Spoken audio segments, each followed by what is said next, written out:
Roofers are gone. Let's get to it.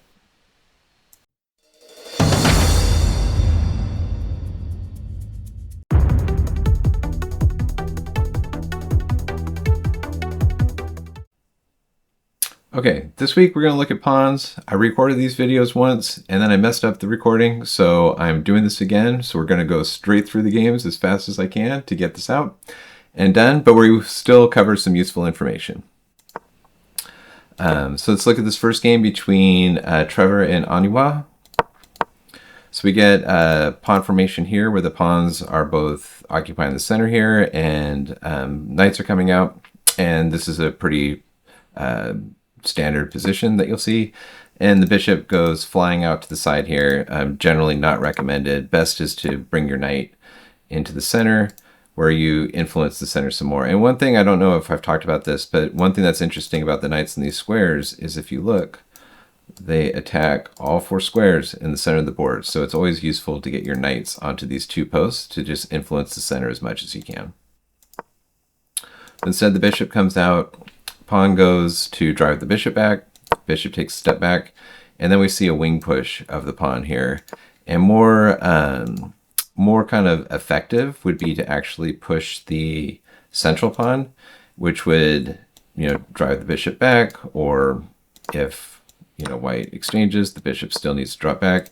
And now you've established these two pawns in the center, and two pawns side by side in the center control a lot of squares. So this is a little bit more effective.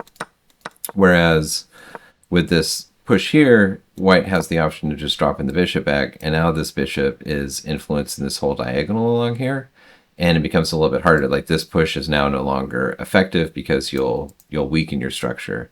So just remember, like, pushing those pawns in the center are usually more effective than the pawns on the wing.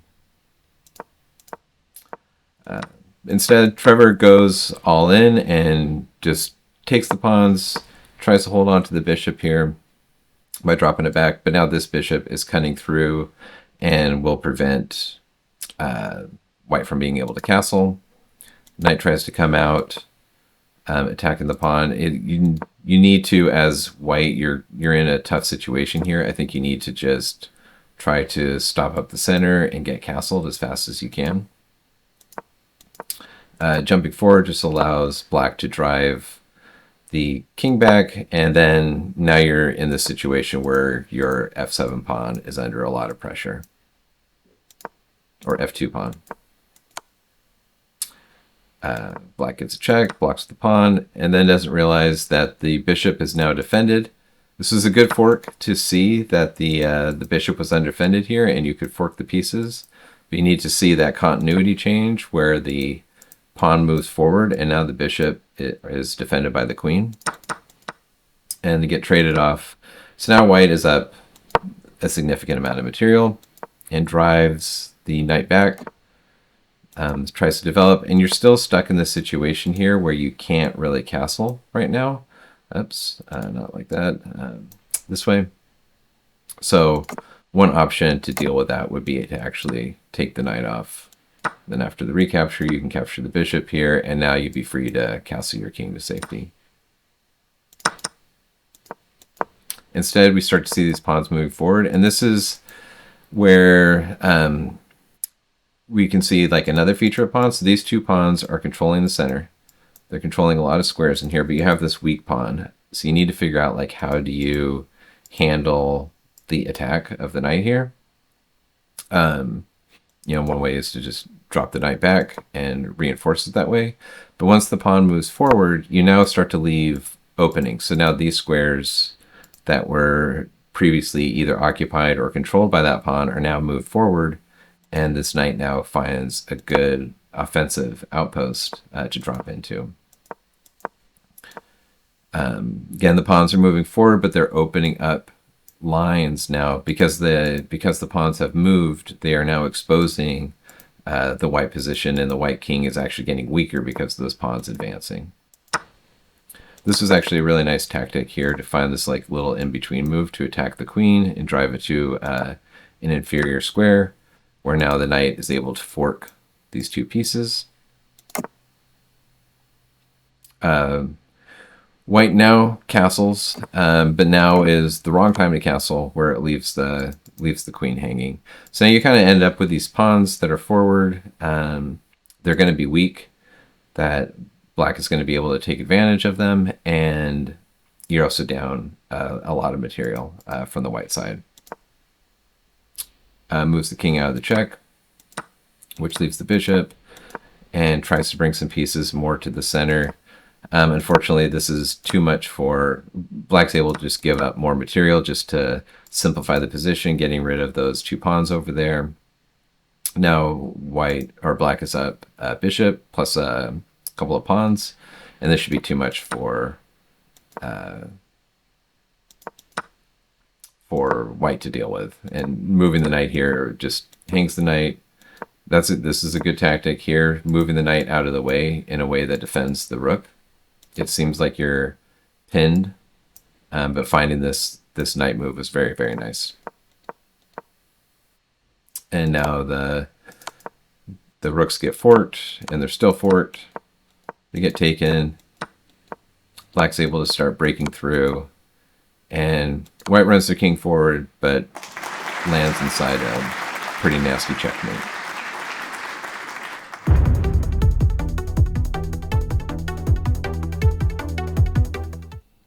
The next game we're going to look at is between James and Jake, and we'll see a little bit more of how pawns work and how to attack pawns from the wing as the black pieces. So we get this opening where there's a bishop pressuring the center, but we have 2 pawns established in the center here that are controlling a lot of space, and this is the appropriate play for white. Just take the center. If your opponent's going to give you the center, then you should always take it. And now the pawn moves forward. This, unfortunately, is actually a weakening move. More kind of standard move would be to just reinforce your center by bringing the bishop. You're kind of just defending the pawn. You'll bring your knight out. You'll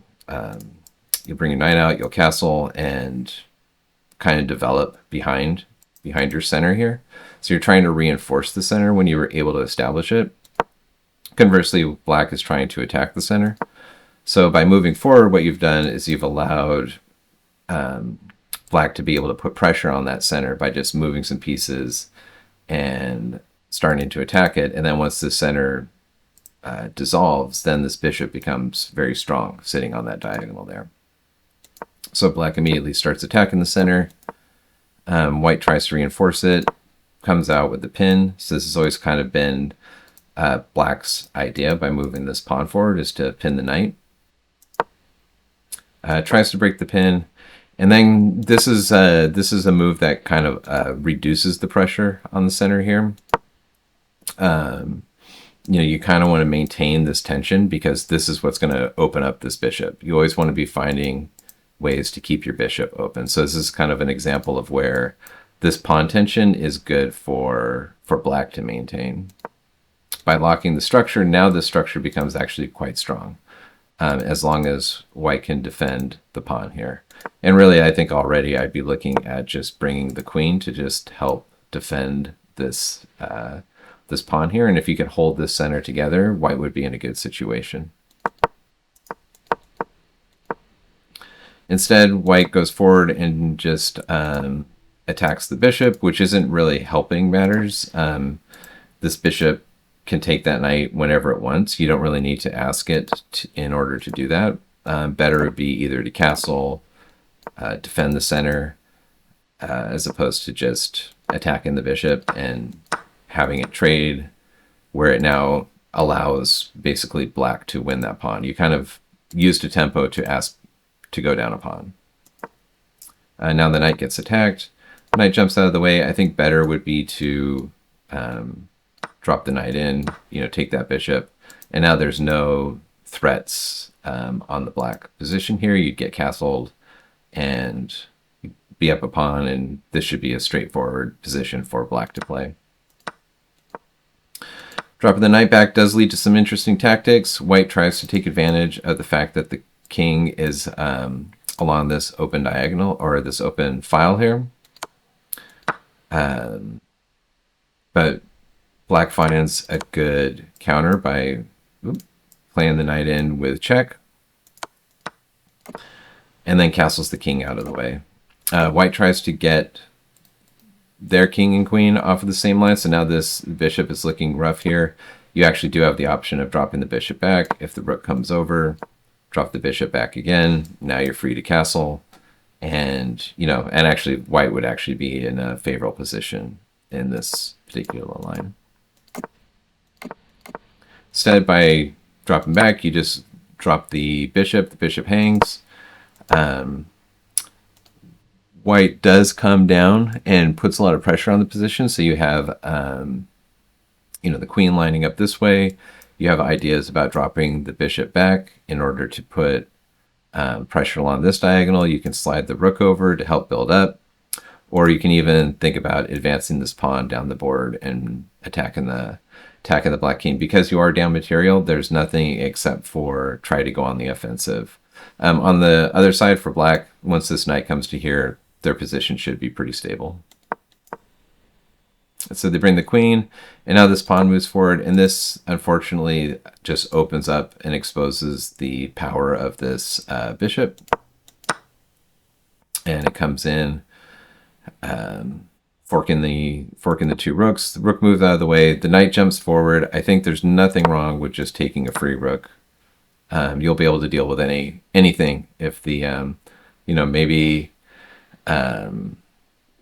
black was a little worried about lines where this gets exposed or something, but actually you can just drop the bishop back and defend everything.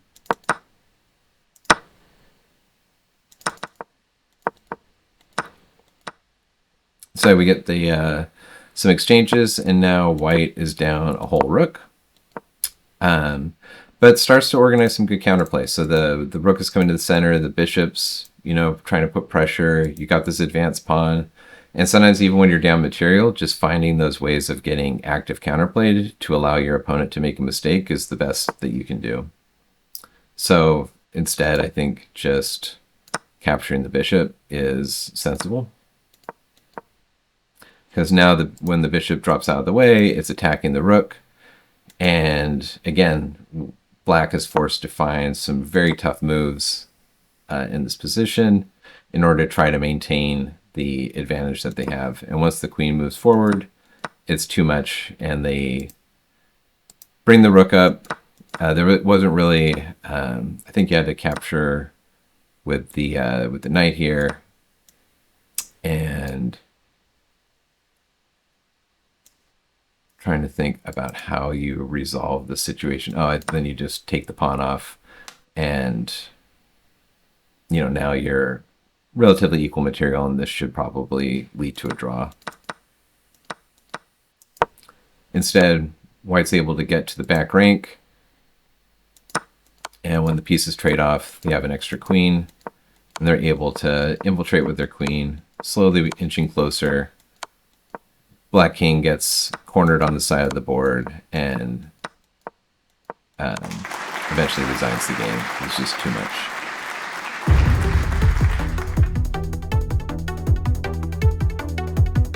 Okay, continuing on, let's take a look at the game between Doug and Sean. And again, we'll see this position where there's a center and black is attacking the center from the side.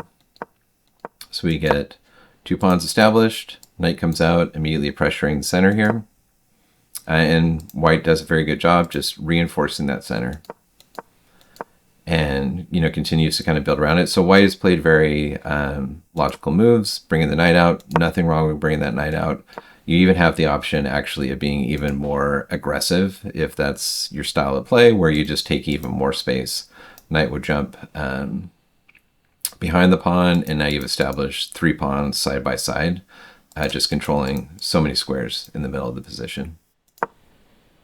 But nothing wrong with bringing the knight out, just kind of establishing a more stable center here, and you can actually, bring your pieces out behind that as well. Developing pretty normally. I've always kind of been more inclined for bringing the bishop to here to kind of deal with, if this line ever happens, you can just go ahead and win a pawn that way. So it kind of helps stop black's idea of advancing into the center here. Going this way and then advancing. The hard part here is, again, we see this like where the advancing of the pawns is now allowed this bishop to become more powerful. So in the other position, we saw the pawns in the same line where the bishop was now attacking those pawns. In this, because the pawns have vacated their responsibilities on the dark squares, this one is now cutting all the way through the position and is putting basically pressure on this knight and this pawn through all these squares here. And also you're kind of like leaving black with some influence in the center with this pawn. I think the appropriate response is to actually take, and then when they capture back, you have this pawn has been drawn to the side of the board, and your bishop now has more open scope in the position here. That's not where the game ended. Instead, the pawn advanced, and then white tries to expand on the king side here, which is, again, probably not the strategy. You probably just want to get castled as soon as possible, and from here you'll be able to deal with whatever black would want to throw at you in the position. Advancing forward, and then advancing this pawn, we now are making this, because of this pawn move, we're now making this bishop even stronger. It has just open squares all the way through and is now indirectly attacking that rook. A little safer is to just slide the rook over to defend this pawn, which would then defend this knight. So it's kind of this idea about keeping your pieces supporting each other. And actually then this knight supporting this, you can kind of see this is a little triangle of support happening here. Instead, when the pawn moves forward, it opens up this possibility for black to put pins in the position, which then they're able to take advantage of.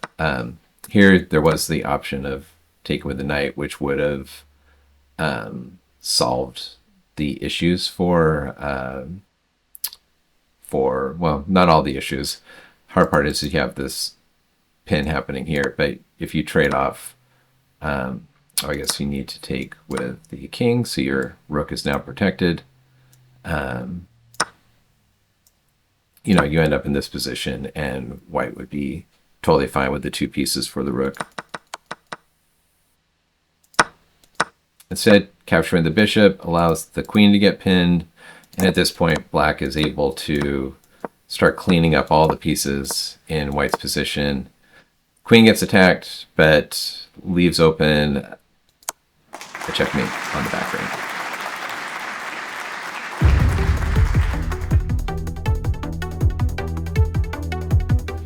So the final game we'll look at is this game between Trevor and John, and I think this is a good example of seeing opposing pawn structures and how to use your pawns in order to break through and cause a weakness in your opponent's position. So we have the Scandinavian, which immediately puts tension between the two pawns here, and this, as opposed to some of these other openings that we've seen so far where you know, white's able to establish two pawns in the center, this response from black basically says, we're not having any pawns. We're getting rid of that. You're not going to have an E pawn. I won't have a D pawn, but we'll have, our pawns will get away. So white establishes as much of a center as they can with a single pawn, but it's a lot less imposing than having two pawns side by side. And these are all pretty normal developing moves here where both sides are just getting their pieces out. And black goes for a pretty standard formation. This is a formation you'll see a lot in the Scandinavian or Caro-Kann defense.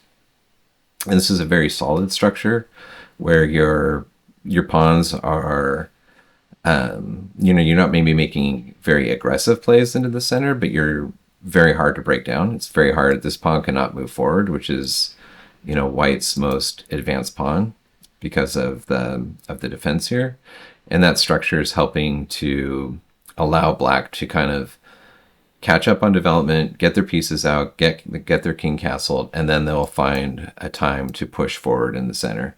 And in a way, black actually is in kind of more control of which pawn to push forward and which break to play for than white is in this structure right now. On the other hand, white's got nothing wrong. They have the extra space, and so they have more mobility for their pieces. It's kind of the trade-off between the two sides. Knight jumps forward. Always keep an eye on, especially with any kinds of jumps where this is happening here, where your queen is attacking that bishop through. Black drops the queen back. I'd probably be looking at trying to, attack, immediately. I think if they go forward, I'd be curious if you could slide the queen over this way. If these kinds of exchanges happened or something like that, I would feel pretty comfortable from the black side with this position here. You do have some weaknesses to deal with, but I think the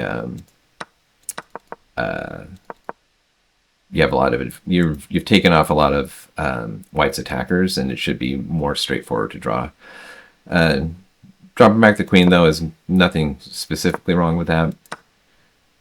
Just a little bit passive. And now after these exchanges, the queens and the knight and these pawns are completely controlling. Like, this pawn has no ability to move forward, which is why Trevor at this point starts to maneuver the knight and wants to establish this pawn chain. So if this pawn's not going to move, what you want to do is reinforce it. So by building the structure here, they've now built a very solid structure in the position. And for black, what you need to do is find, how can I move these pawns on the queen side and break open the position? I would say most of the time black is kind of playing for equality here, or just playing to draw the position. They'll win if white goes too aggressive, but you need to find what can you do and what can you play for. So I think like just sliding the queen over, trying to support any kinds of pawn pushes over here. And if these three pawns get traded off for three of the pawns over here, let's say these three, just for theoretical sense, this would lead to a position which would be very hard for white to play for a win, because black's structure on the king side would be too solid, and there would be no real attacking avenues for their pieces. Nothing wrong with jumping forward and get a few exchanges of pieces. So black's definitely trying to trade off white's attackers, but because they're not trying to work with their pawn plays, they're actually not using their best feature in the position, I would say, right now. And what's happening is white is slowly building up. So this knight that was sitting on this side of the board is now transitioned over to the king side. The queen is staring opposite the king here, and the rooks have options of getting to this e-file coming up. And so this is kind of what white is playing for, is trying to build up some attack here. So again, you need to find some way of building your own counter initiative. If you just let white build, they'll eventually find that breakthrough. Knight transitions, controlling both of these key breaks in the position. So now it's even harder for black to put that breakthrough, whereas if they had done it earlier, they'd have more control in this position. And this is where white now goes and starts to bring their own pawn forward. And if this pawn can reach f5 at the appropriate time, this will break open the structure on the king side, which will now help the white attack. Tries to put a little x-ray onto the pawn so that it can attack that queen, and then goes on a little foray over here. And I think this is a little bit too much. Like, you've brought your queen to the side of the board where it doesn't really support anything. The pawn is easily defended. Now white has taken the time to double their rooks. The knight will eventually come forward to this key e5 square, and you're starting to see this pressure starting to build in the position. Queen tries to come back now to defend, but now everything's lining up to support this e5 push, or this f5 push. And when the knight jumps out of the way, it's the right time. So with the pawn going forward, there's now no option. So this knight, when it was back here, was actually defending the rook. So if, just make a move, if this had happened, you can actually trade everything off, and black would be fine. So that pawn move doesn't work there. But once the knight comes forward, now there's a pin. These doubled rooks are now pinning that pawn, and once the pawn move goes forward, now we've created a long-term weakness in the position from the white side. So trying to liquidate that, trying to trade off some material here, but this just basically goes down a pawn. And now we can see that with these two pawns in the center here, white is now starting to control a lot of space and is now can start pushing black back. So in that structure before, this pawn lacked mobility, and particularly white's queenside lacked any opportunities to move forward. Now because of the f-pawn coming forward and winning that pawn in the position, now there's that ability for white to actually advance and start to infiltrate into the position. I think here, I mean, it's a tough position, but I think, this might not be the best move, but I feel like trading off is sometimes the best thing that you have to go for. I mean, the knight lands here and it becomes very hard to handle, but it seems like the most reasonable way is to try to at least get rid of one of those rooks that's infiltrated the position. Instead, now the knight takes up a post on this side, attacking the pawn, and as the pawn moves forward, it forks the two rooks, which is now forcing the knight exchange. And now this pawn's hanging, the rooks are set up to be doubled on the 7th rank, and it's just too much, and John resigned the game at this point. This is too much pressure to deal with. There's no way to challenge the rooks now, and you'll drop more material, and you have no active counterplay.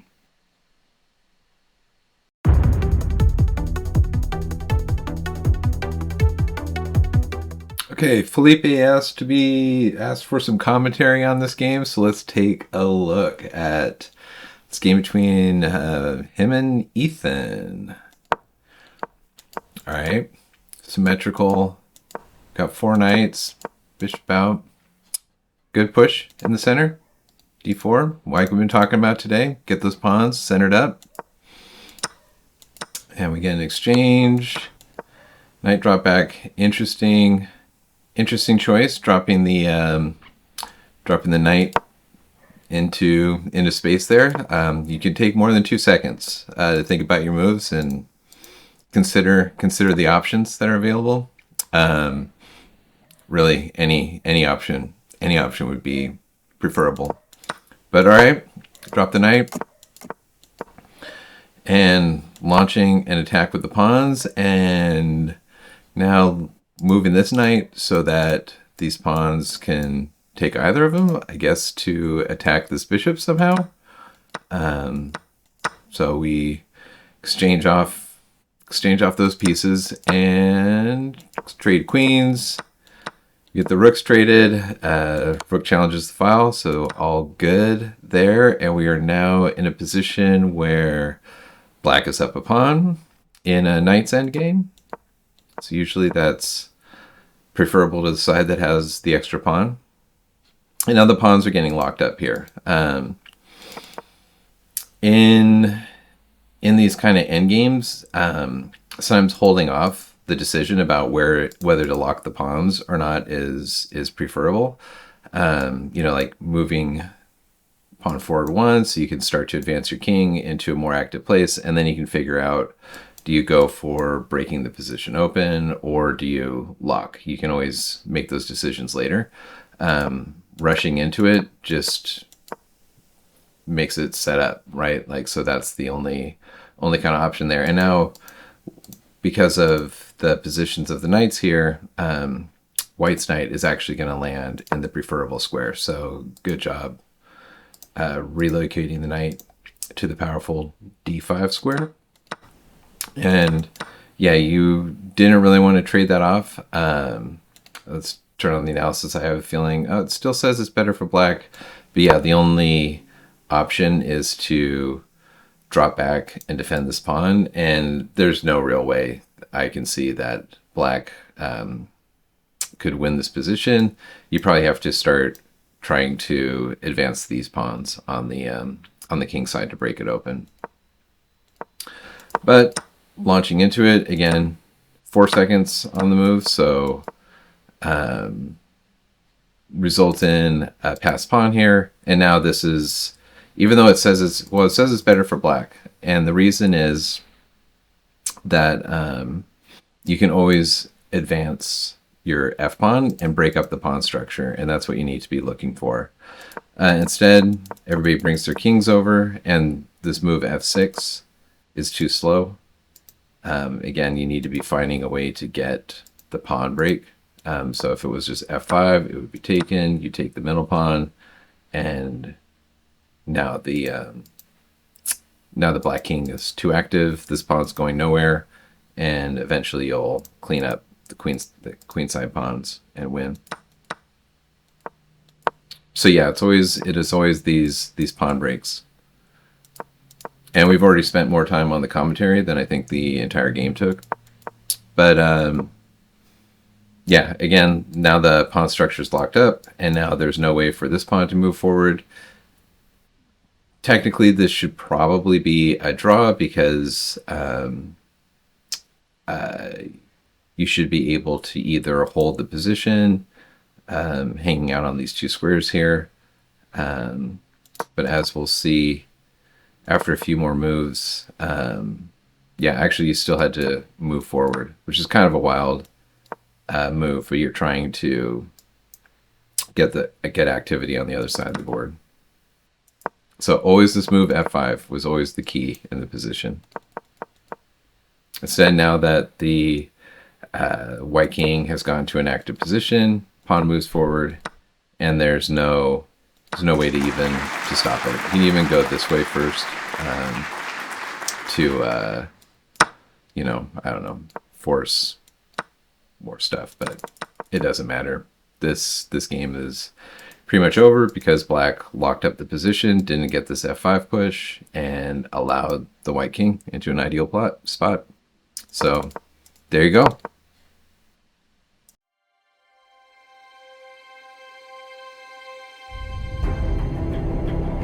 Week 8, we see Trevor still on top, followed by Funk and Leaf. Those three are definitely vying for those top positions there.